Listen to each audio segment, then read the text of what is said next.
Guys, for today's video, it's another personal loan review ang gagawin natin. But this time, it is coming from CIMB. Tingnan natin kung gaano kataas ang interest, gaano kataas o gaano kababa, and yung tenure ng payment. How does CIMB compare with other personal loan na na-review na natin? And other things about the CIMB personal loan. Kung gusto nyo malaman lahat yan, samahan nyo ako, pag-usapan natin yan. Sit back and let's discuss. Coming right up.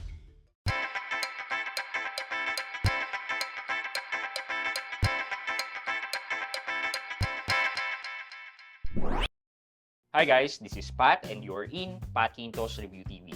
So if you're new here to my channel, I do reviews about entrepreneurship, small business, and personal finance na meron akong experience at ginawan ko na yan ng videos and playlists na makikita nyo dito sa taas. At kung bago ka dito sa channel ko, you may want to consider subscribing to my channel.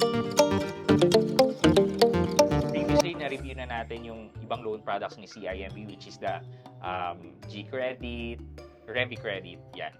Now, merong personal loan. So, ito naman yung pag-uusapan natin ngayon. Okay guys, so unahin natin kung ano yung ina-advertise ni CIMB sa kanyang website. Okay, so if we head over sa CIMB website nila, cimbbank.com.ph. So, personal loan. So, sabi niya dito, access funds whenever you need them and apply for a personal loan of up to 1 million pesos in just 10 minutes. All you need is one valid ID and one payslip to apply. Okay, so ito yung benefits daw. All digital loan application. Experience an easy, convenient, and all digital loan application. Apply in as fast as 10 minutes with only one valid ID and one payslip. Get disbursement. Receive immediately disbursement directly into your CIMB savings account or within 1 to 2 banking days if the disbursement is made to other bank accounts. So, pwede rin naman palang ibang bank account. And then, meron credit life insurance. Get additional protection equal to your loan amount with Group Creditors Life Insurance by PruLife UK in case of death or total and permanent disablement. So, how to apply? Siyempre, kailangan nyo mag-download ng CIMB app.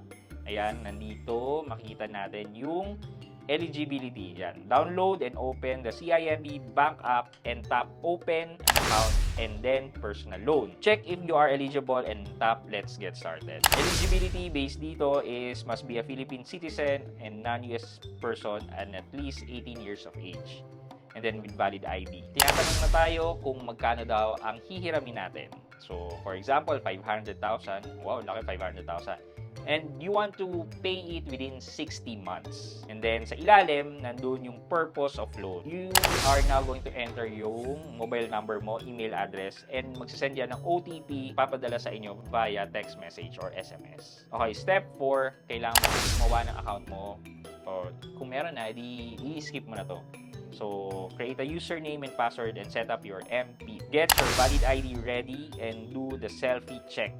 Make sure that the personal information you provided is correct and complete. Step 6 is provide your address and make sure it's verifiable. Then key in the additional details required. Ito, employment information mo naman. Step 7. Step 8 is for you to review everything. And then step 9 is for you to upload the following income documents. 1 full month payslip, certificate of employment, or BIR 2316. So at least one meron ka doon. Step 10 is provide the front and back photo of your company ID. Optional lang naman. Doing so can help speed up the review of your application.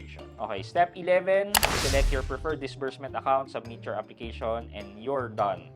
Just wait for an update on your application by checking the app. So basically, maghihintay ka na lang kung ano yung status, kung ma-approve ka ba o ma-decline. Okay, so siguro gusto niyo na malaman kung magkano ang interest rate niya since bangko and nagtatransact siya online.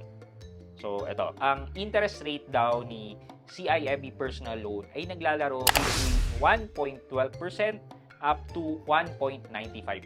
For fees, pag disburse mo yung fee via CIMB account, so that's 0%. Pag via other banks, that's merong 1% of your principal amount or 500, which is higher. Medyo masakit yun. And 1 peso and 50 cent for every 200. So I guess that's the documentary stamp tax. So minimal requirement, no collateral, guarantor, or credit card required. So ang gagawin natin next is maghanap tayo ng example.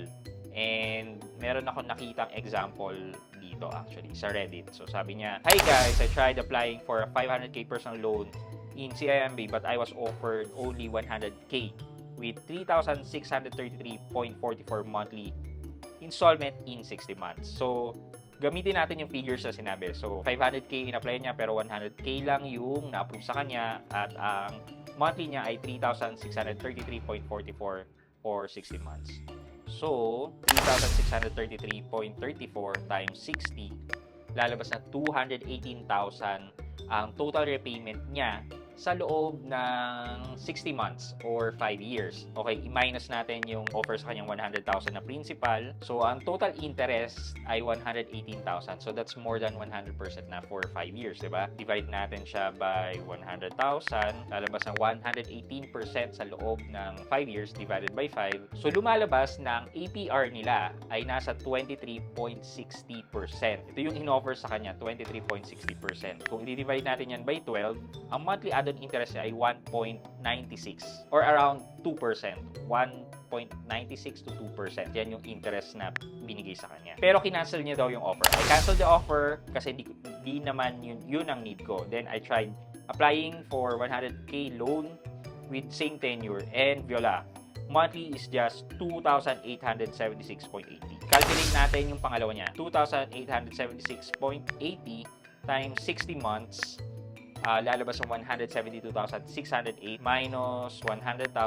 72,608 ang interest divided by 100,000.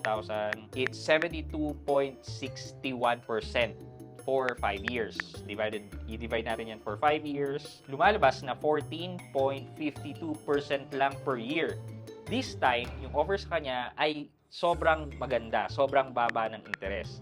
Kasi ang magiging monthly add-on interest nito ay 1.21% lang.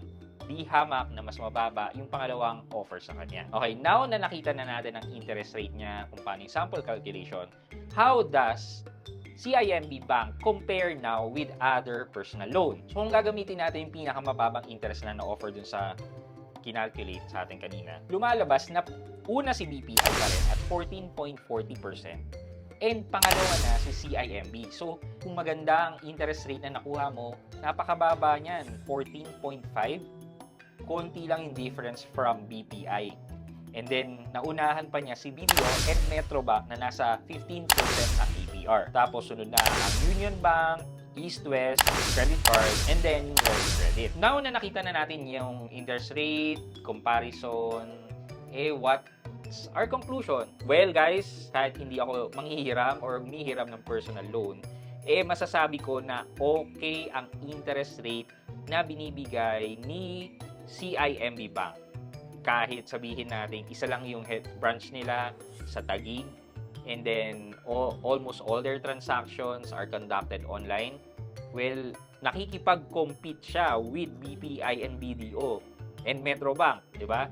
Ang baba ng interest rate niya. Mas mababa siya for sure kay East West Bank. For me guys, kung nasa market kayo ng personal loan maganda na, subukan nyo rin si CIMB Bank. Yun lang naman for today's video. So for our question of the day. So normal na yung umuutang ka ng maliliit na amount, diba? Like for GCash, yung G-Credit, uutangin mo yan. Pero if we're now talking at 100,000, 150,000 na loan, saan nyo gagamitin yung ganyang kalaking loan?